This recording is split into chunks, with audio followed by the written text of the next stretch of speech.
Hi, and welcome to The Working Songwriter, the show where today's best songwriters come to talk shop. I'm your host, Joe Pug.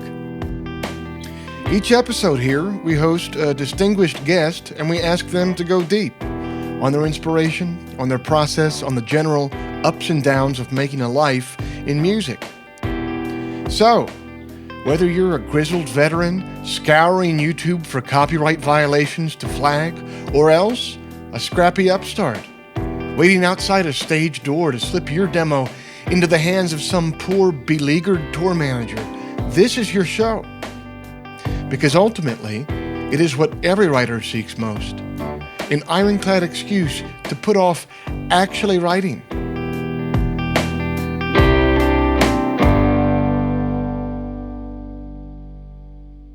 Hey everybody, it's the last Friday of August 2017. Thank you for joining us. I'm glad you're here. How was your eclipse? I hope the eclipse of the century this week wasn't as bizarre for you as it was for me. I had a bit of a lucid moment. I spent the eclipse in the parking lot of a laundromat in Salt Lake City, because that is a true-to-life snapshot of where I'm at these days. The sun being blotted out while I'm waiting on my clothes to dry with these strange, like Mormon gutter punks lurking around my rental car. So hopefully the next time that a geological event causes me to hold up a mirror to my life and my current position, I'll be somewhere very, very far away from that parking lot and that laundromat. Thanks, though, to everyone who came out to a show on this Mountain State tour I've been doing. Thanks to everyone who came out in Salt Lake and Boise and Missoula and all the shows out west. I'm meeting folks who have been coming to shows of mine out there for close to a decade now, and that is immensely humbling. Thanks, guys. Today I'm going to air another one of the interviews that I taped at Newport Folk last month. For a full description of that event, for its historical context, and for the debt of gratitude that I owe to everyone involved in putting it together, I'll refer you to our episode from last month. If you haven't listened to the show with Shaky Graves yet, I recommend that you do, and you'll hear how the whole shebang came together and who deserves credit for greenlighting it and bringing it into being. If you would like to hear some of my songs live in the coming months, here's where I'll be. Tonight in Bozeman, Montana at Live from the Divide. September 8th through the 10th, I'll be at Sisters Folk Festival in Sisters, Oregon. September 14th, I'll be at City Winery in Atlanta. The 16th in Nashville, Tennessee. The 17th in St. Augustine, Florida. September 18th in Gainesville. And then September 23rd, I'll be in Sacramento, California. Also, just announced that I'll be part of next year's Chiamo Cruise. This is an annual cruise in February that puts together a lineup of what I would consider to be the very best American roots musicians and songwriters. And it spends a week at sea. And not only do every one of the artists play a set of their own, of course, but there's a lot of collaboration between folks, and you end up with some pretty unique pairings. So the headliners for that will be John Prine and Patty Griffin and Brandy Carlisle. It's going to be great. I'll be playing a few sets of my own, and I'll also be doing a live taping of this podcast. So hooray. Finally, if you enjoy this show, if you'd like to help it remain a viable endeavor for me, here are a couple quick, painless, entirely free things that you can do to help out. Both of these things you can do from your smartphone. You don't even have to leave the comfort of your chair or the driver's seat, wherever you're at right now. You can just do this. You can rate the show from within your podcast app. You just open up the app, click the search button, type in The Working Songwriter, click on the reviews button for the show, and then click on the text that says write a review. The second thing that you could do, also from your phone, is share the episode with like-minded friends who you think might dig it. That's just as easy and as quick as the rating process is. You do it from within your podcast app. You just click on the little square with the arrow coming out of the top, and then it will open up a menu for you to text it or email it to a friend, or just go old school and tell someone about the show. Spread the word. Both of those things, the simple math on them is that they will help me much more than they will be a pain in the ass for you. So I thank you for doing those. That's pretty much all the harassment I have for you. I hope you enjoy this month's episode. I've known Pat for many years, and he arranged and played all the Mellotron parts on my last album. And this was such a great opportunity to learn more about his journey, about what makes him tick creatively. So thank you, Pat, for taking the time. And it's a little shorter than usual because he was on a time crunch. He was playing with Wilco later in that afternoon, but I think we got a lot out of it. So thanks for listening. Peace.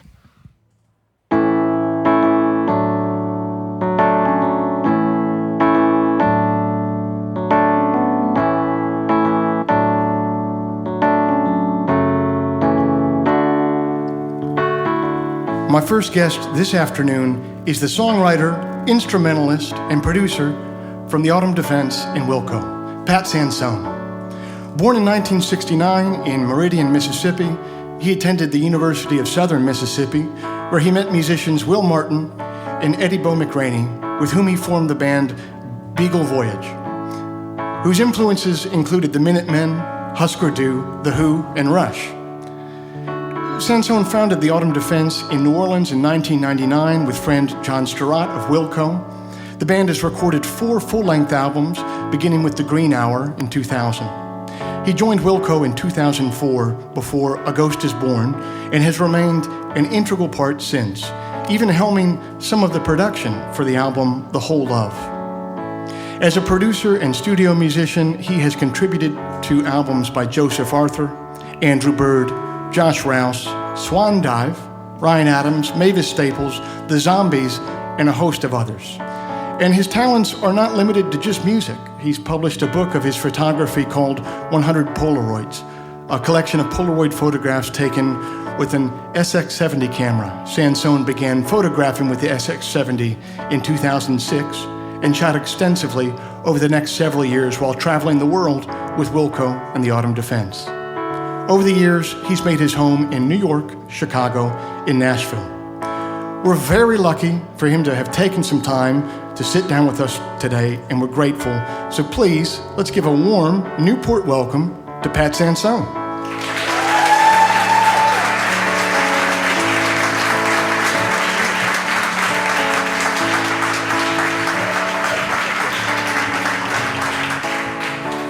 Well, Pat, I cannot imagine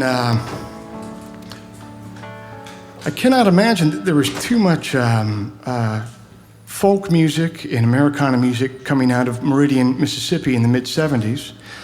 That's what I thought at first, but then I remembered a conversation that you and I had once had about Steve Forbert coming from your hometown of Mississippi. So what was your household like growing up, and was it musical in any way? Or?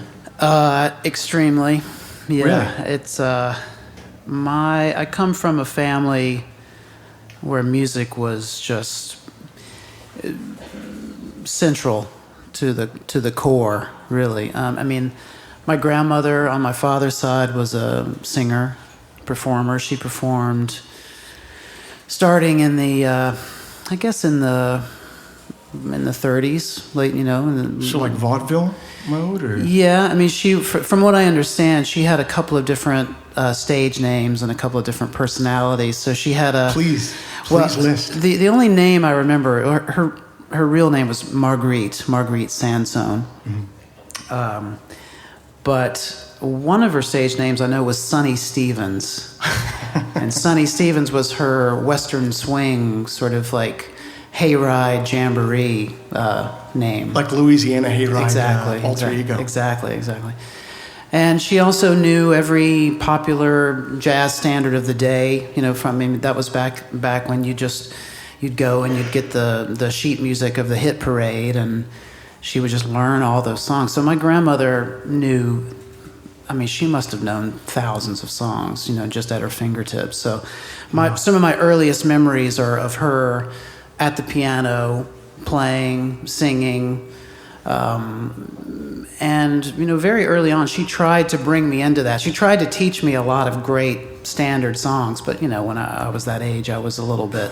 Of course. I wasn't quite ready to absorb it. But I absorbed it in, sort of by osmosis, and has everything to do with what I do today. And that was your mom's dad or your dad's dad? That was my father's mother. Mm-hmm. And she would sing on a radio show in New Orleans, live from the Blue Room, which I can't remember the name of the hotel, but one of the big fancy downtown hotels in New Orleans. There's a room there called the Blue Room, which was a big ballroom, and there would be a radio show broadcast on I think it was it was probably WWO's. Well, I don't know if it was OZ, but. I had a great experience with my dad about 2 years ago. Wilco played downtown at the Orpheum Theater in New Orleans, which had just reopened.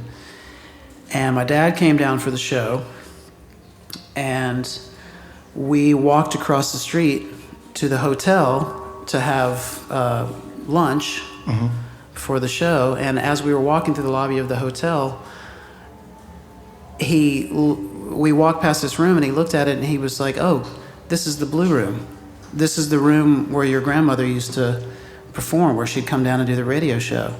So we went and sat on that stage and had our picture taken on that stage. He had never been there. Unreal. That must have felt... I mean, my grandfather was a theater director, and he would... eventually, his most infamous thing that he would ever be known for is he taught Jim Henson. Wow. And Jim Henson was a set designer for his theater troupe, and Henson, he was famous for telling Henson to stop playing with those damn puppets. Yeah. And if you look at, who are the two old men in the theater? Yeah, Statler and Waldorf. Yeah. One of them looks just like my grandfather. But anyway, he did a summer stock theater at the Barter Theater in Virginia, and I remember I had a chance a couple of years ago to walk on that stage, and there's something about walking on a stage that not just like your father or your mother was there, like a grandparent being there, like a couple generations removed, gives you a nice sense of time, It was a real moment, and she passed on her love of show business to him. So he grew up in this household where show business ruled. That's what life was about. So my dad, even though he wasn't really a singer or a musician, he did some performing kind of as a this was way past the vaudeville days, but he sort of was carrying on a little bit of a vaudeville like attitude. Yeah. He did a little bit of pantomime, a little bit of stand-up comedy and that kind of thing. But this is a different business when everything you would be a jack of all trades. Everything wasn't specialized at that point. He just loved putting on a show. Yeah. And that's what he got from her. So by the time I came along, he had given that up. But in our hometown, there was a beautiful, it's still there, it's called the Temple Theater. It holds about 1,600 people. It was built in 1920. Classic old American, ornate movie palace style theater. And my grandmother used to perform there, and when she was younger. And then it became primarily a movie house. But in the 60s, my dad decided to, just because he loved entertainment so much, and he wasn't going to, he wasn't leaving Meridian, Mississippi anytime soon. He decided just to bring it home.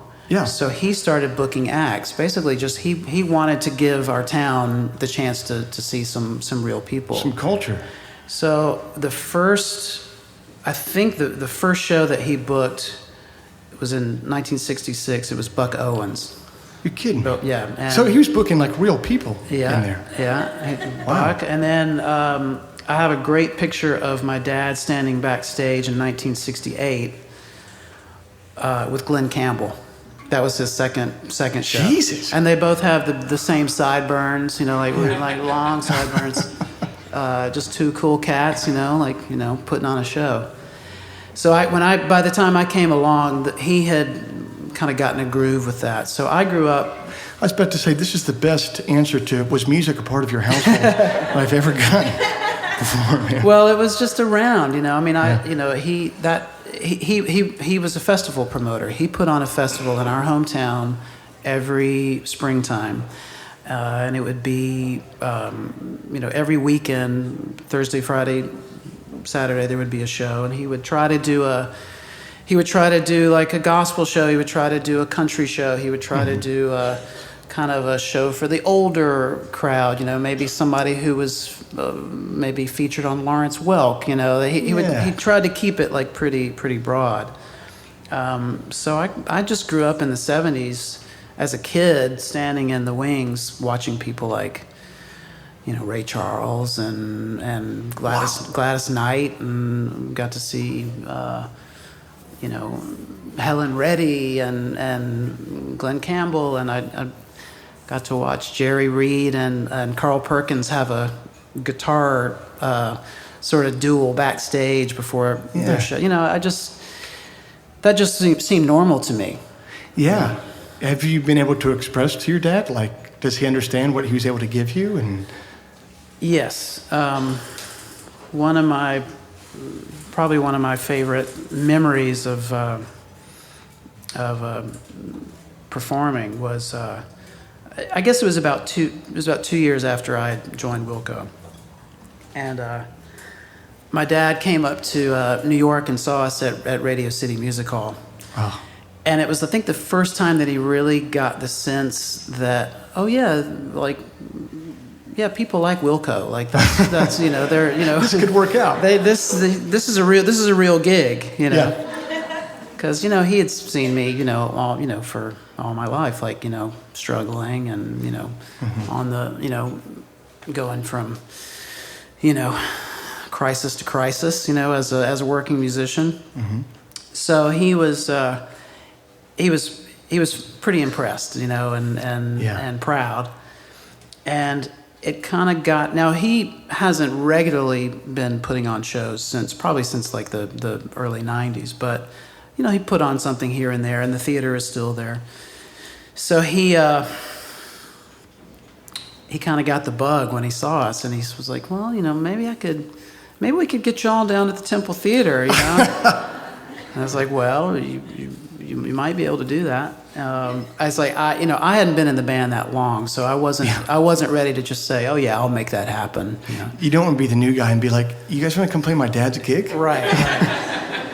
So I told him, I was like, Tony, if you want to do this, you'll just have to do it just like any other promoter would do it, and here's the name of our booking agent, and I'll get you his number, but that's really all I'm prepared to do right now. And good luck. And 6 months later, he called me and said, well, looks like we got a date for y'all at the Temple. I could not believe it, And so I asked him, I was like, well, the more I thought about it, I was like, well, you haven't really done a show for a while, so how are, do you have a website? I mean, how are you going to handle, people coming, wanting tickets from all, people are going to come from all over the South, probably. Yeah. Very likely people will be coming from all over the country because, we have fans that will travel to come see us. I was like, well, I don't know. I think the junior college might have some kind of something we can borrow. I don't think they got a computer we can use. I don't know. We'll probably just do it the way we've always done it. I was like, well, what do you mean? Well, when people used to want to come from out of town, they just, they'd call me up. I'd pick them out a seat, and they'd send me a check with a self-addressed stamped envelope, and I'd send their tickets back. I was like, Tony, that is not... Yeah. That's not going to work. I'm sorry. You're going to have to get something set up, I was like, well, okay, well, we'll talk to somebody about it. Yeah. He didn't. And the show sold out in like 2 days. So he had to lick a lot of stamps, huh? He did. Yeah. But the thing about that is that people called, and he answered the phone. I mean, the place holds about 1,600 people, so it's it's a nice, it's a small theater, but a real theater. And so everyone that was there that night had a conversation with my dad. You know?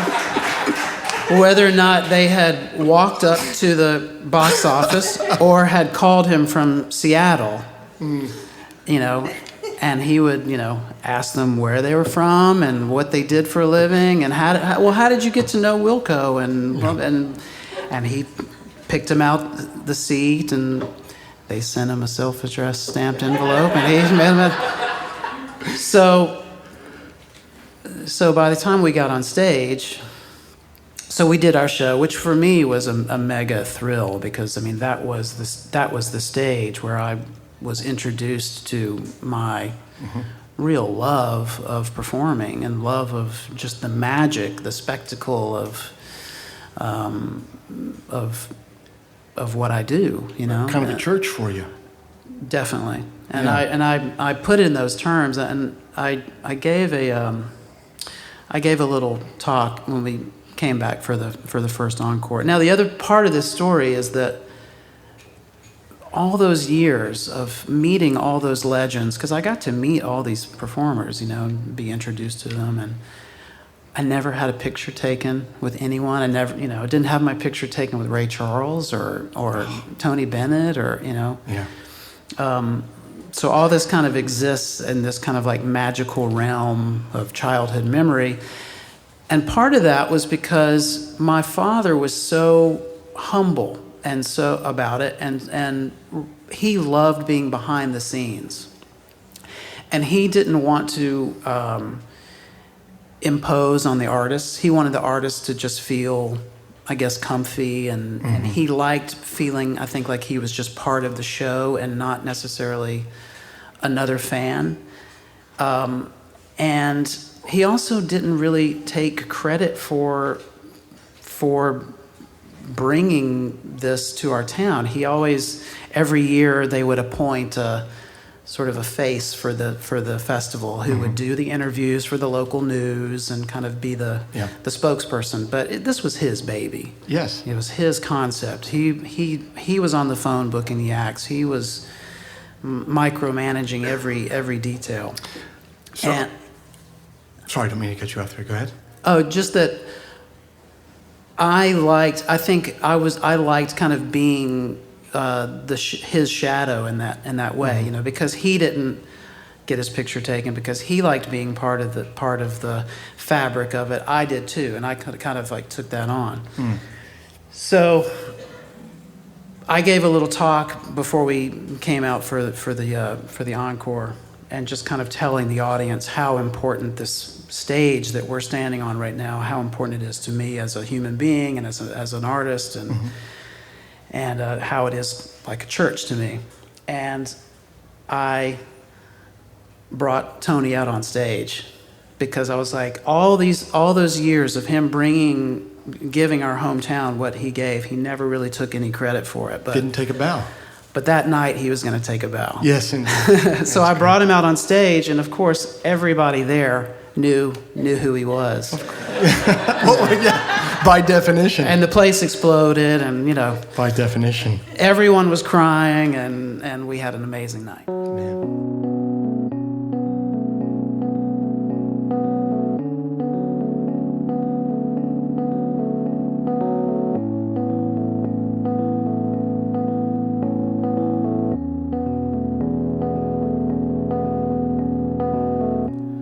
I like the fork in the road that Tony Sansone took.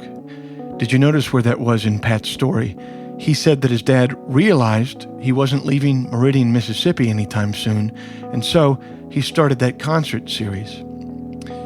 You fall in love with music young, and it just happens naturally. And for some of us, that love inspires a dream. Every singer, every guitar player, every drum tech, mix engineer, radio DJ has had that dream at some point.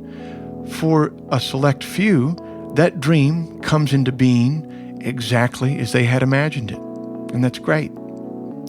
But for the rest of us, there comes a defining moment when you realize the dream is going to look a little different than you first imagined it, maybe a lot different. What do you do when you realize that you're not going to be Tom Petty? What do you do when you realize that you're not going to be Adele?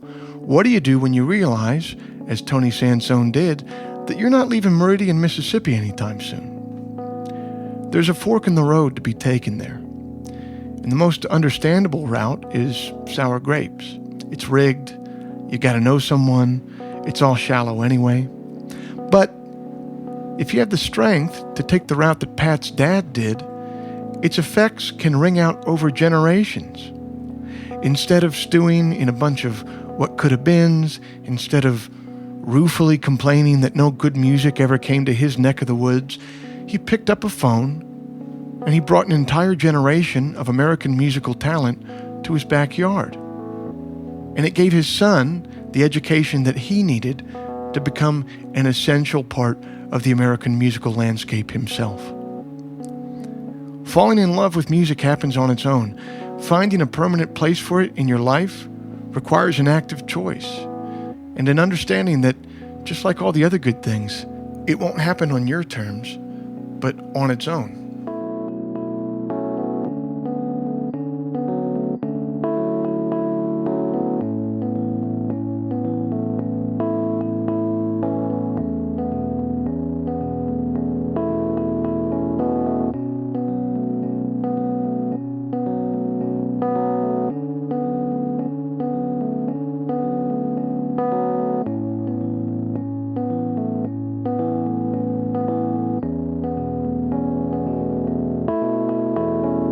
I want to, you just kind of quickly breezed by a period in your life that I'd like you to talk a little bit about. You said once you got to Radio City Music Hall, it was cool for your dad to see you in a place because he had seen you struggle for so long. So can you talk about the period in between graduating from college and having a band, saying, I want to do this for a living, to playing Radio City Music Hall and realizing that you'd done it? Like, what did that period of your life look like? Were you touring? Were you playing on records? Yeah, I mean, I grew up in Meridian. I kind of stuck around Mississippi for a long time. I went to college in Mississippi. I had a brief time of going to school at a place called Hampshire College in Massachusetts for one semester. It's all I could last. And it was great. I loved it there. But I had a brief moment where I was, the only other thing that I could imagine myself doing in life was maybe going down the academic, road. And, college professor was kind of the only other thing I could sort of imagine. But there's still time, Ben. Yeah. But rock and roll won in the end. Mm-hmm. Were you doing much touring those days? Well, a bit. I mean, where I went to college in Hattiesburg, Mississippi, there was touring opportunities kind of in the Southeast. So, the bands that I had in college and in the few years after that played a lot in the South. That Southeastern circuit. So that circuit, that's kind of a circuit of like frat houses and bro bars a little bit, or were you playing different places? That wasn't really what I was doing. The music that I was involved in wasn't really frat friendly. No, I'm aware, but because that's not the music you play doesn't mean that's not the venues that you end up in sometimes. If I'd wanted to be in a band that made, actually made some money, then yes, I should have been playing the frat houses. And I have a lot of friends that were doing that, but there was also a network of weird, weirdo bars and clubs, and sort of like after the punk rock and hardcore thing happened, I mean, there were places, there was an interesting network of sort of the southern, the southern underground. What would have been a place that typified that? Like, what club would have typified that southern underground? Well, there was a place in Jackson, Mississippi called W.C. Don's, which is pretty legendary down there. Really? W.C. Don's was 2 double-wide trailers smashed together behind an old 7-Eleven. Sounds about right. It was sort of like the CBGBs of Mississippi. It was disgusting. And but But I mean, pretty legendary. I mean, you know, I saw the Flaming Lips play there to about 7 people. And they had full bubble machine, and No. they did a disco ball, smoke, the whole thing. Wow. Like, you know, there's a place where REM would have played in their very early days. I actually had a conversation with Mike Mills from REM about that. He of course remembered it. How could you not? Because at that time, you know, Jackson, Mississippi was a place where it was in between. It was in between New Orleans and Memphis, and, you know, so it was kind of, it was a place to fill in a night. And so there was that. There's a place called the Nick in Birmingham, which is still around. I think the Nick is still around. Mobile had a place called Vincent Van Gogh's. Pensacola had Sluggo's. So yeah, these were the places. These were sort of like the southern, like, punk rock bars. You know? Punk rock, and, you know, in the 80s, sort of post REM, the sort of jangle rock, you know, when jangle rock was kind of the thing. And those places probably meant even more than in a pre-internet world where you couldn't necessarily find your tribe with the click of a button. It must have been pretty nice to travel around to different towns and see physical places to get together and say, hey, you know, other people feel the same way that I do. Oh yeah, I mean, listen to the same music I listen to. Yeah, you know? I mean, you'd find the record store in that town, and you'd, you know, like, find the newsletter, you know, and you would do it via newsletter. Well, I mean, place? Yeah, I mean, like, WC Don's had a newsletter. You know? Yeah. And actually and I have a friend actually who has a collection of those. It's pretty interesting to. I bet. Yeah. I bet. Well, hey, I know we only have you for a limited amount of time today, so I want to pivot once again. Part of the show, I always like to hear about background and where you came from and how you got there, but the real reason I want you on the show is to talk about just a little bit about the way that you work. So if you have a record of your own that you're getting ready to put together and you have a day set aside to write some songs for it, what does that day look like? Do you even set aside days? Is it more within your life? That's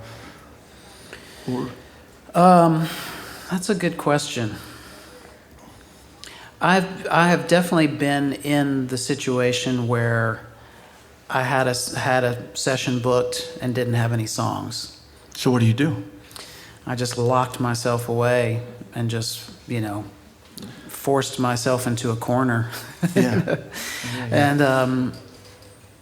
And you know, came up with some songs. Some of them not that great, but a few of them survived. And sure. So is some of that stuff from ideas that you've had for a long time off a bone pile of stuff, or is it literally spontaneously just what's coming to you there in that corner? It's kind of both. I mean, I have, you know, I keep a stack of just little fragments hanging around. I mean, I've had stuff that's been hanging around and nagging me for like almost 10 years that I just couldn't quite come up with a lyric for, couldn't quite, you know, bring home. And then because we had a record to do, I just forced myself into a corner to finish it. Yeah. You know, and then sometimes things will come very, very quickly. It's a mystery to me, you know. It's still a big mystery to me, like where these songs come from and how they happen, you know. As it should be. Do you have any techniques for getting yourself closer to that mystery, or being in places where the mystery is more likely to strike?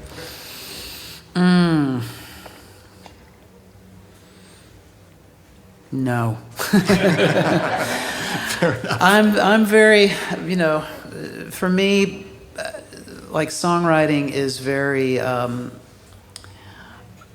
you know, I know a lot of amazing songwriters.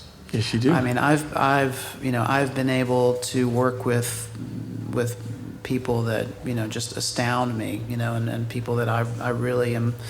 I'm lucky to, you know, count among my friends, like, people that I consider some of the greats, you know. And for me, my own songwriting is still, I'm still very, kind of confused by it, fascinated by it, intimidated by it, but I do love it. You know, I love when I do get into that headspace. Yeah. And sometimes it's a matter of like, you know, I mean, I'm definitely a songwriter where music for me comes more naturally than words. I love to write lyrics, but it's not. I feel like I have definitely more of a command over music than I do over the lyrics. But there are times when I do finish a lyric, that is the thing that feels the most satisfying to me. I guess because it's that feeling of closure, of buttoning something up. And so I have been in situations where I've had a track almost completely done, and I just had to close the door, lock myself in the studio in front of a microphone, and just start singing before I can start to even approach a lyric. Well, I thought you said you didn't have a technique for it, man. You're holding out. Yeah, that sounds like a technique. It's one technique. It's an act of desperation, I guess, is what it is. But yeah, I heard that Tom Petty didn't know what he was going to sing in the chorus of "Even the Losers Get Lucky Sometimes" until they got to that chorus, and he just blurted it out. And man, I believe it. You know, me too. I believe it. I think sometimes you just have to be in that spot where you don't have the option to think. Yeah. You know, I mean, I think. There are songs where I've really deliberated over every word, and you know. Sure.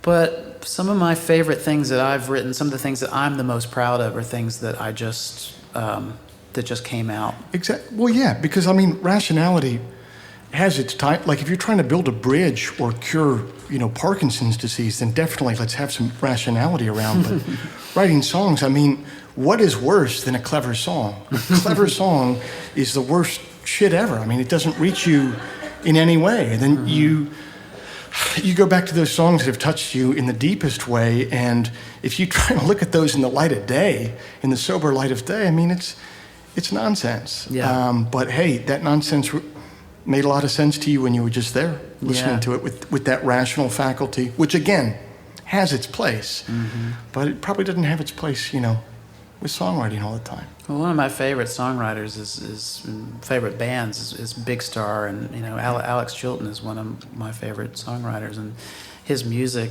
and you know several of his songs have touched me more than anything, and I never met Alex, but I know people that were close to him, and from what I understand, like he was very reluctant to accept the accolades for his song for the Big Star material, because from what I understand, he was a little bit embarrassed about some of the songwriting because he wrote it quickly, he wrote it when he was young, and he felt like it was kind of throwaway because they needed to have some songs to make this record. But to me, a song like 13 is one of the all-time great love songs. And to think that Alex Chilton might have been embarrassed about that just blows my mind. But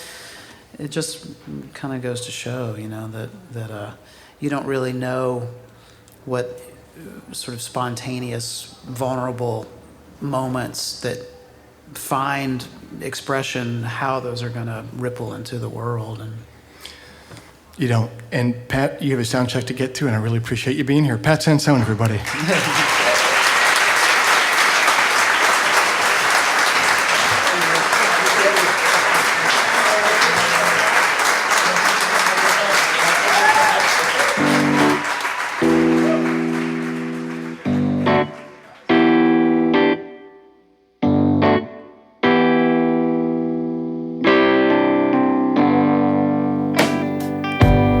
That's our show for this month. Thanks for listening. The Autumn Defense's latest album is entitled Fifth. Available anywhere digital music is sold or streamed.